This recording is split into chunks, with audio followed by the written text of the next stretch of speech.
PRDയുടെയും ജില്ലാ ഭരണകേന്ദ്രത്തിന്റെയും വിവിധ വകുപ്പുകളുടെയും ആഭിമുഖ്യത്തിൽ നടത്തിയ വായനാ മാസാചരണം സമാപിച്ചു.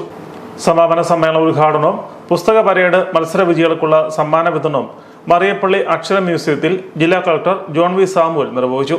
വായന ഡിജിറ്റൽ രൂപത്തിലേക്ക് മാറിയതോടെ അറിവ് തേടി അലയേണ്ട കാര്യമില്ലെന്നും ഡിജിറ്റൽ യുഗത്തിലെ വായന മോശമായി ചിത്രീകരിക്കരുതെന്നും ജില്ലാ കളക്ടർ പറഞ്ഞു. അക്ഷരങ്ങളെ ഇൻ ബ്ലാക്ക് ആൻഡ് വൈറ്റ് ആയിട്ട് ആണ് നിങ്ങൾ വായിക്കാൻ ഉദ്ദേശിക്കുന്നെങ്കിൽ അതും നല്ലത് തന്നെയാണ്.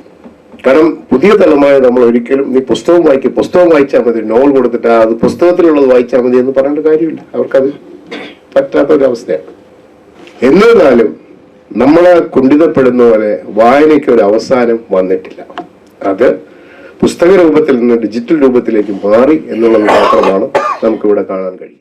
IPRD regional deputy director KR Pramod Kumar അധ്യക്ഷത വഹിച്ചു. SPCS ഭരണസമിതി അംഗം ഡോക്ടർ MG ബാബുജി മുഖ്യപ്രഭാഷണം നടത്തി.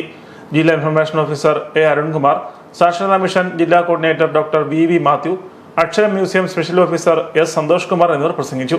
വായനാ മാസാചരണത്തിന്റെ ഭാഗമായി സ്കൂൾ കോളേജ് വിദ്യാർത്ഥികൾക്കായി നടത്തിയ പുസ്തക പരേഡ്, പുസ്തകാസ്വാദന മത്സരത്തിലെ വിജയികളായ ലിയ സച്ചിൻ, സാറ മരിയ ജോബി, എമ്മ അന്ന ചെറിയാൻ, ശില്പ അന്ന സാം, നെവിൻ പ്രമോദ്, നിബിൻ ഷറഫ്, ദേവിക R, അനുപ്രിയ H ഹരിത എന്നിവർ ജില്ലാ കളക്ടറിൽ നിന്നും പുരസ്കാരങ്ങൾ ഏറ്റുവാങ്ങി.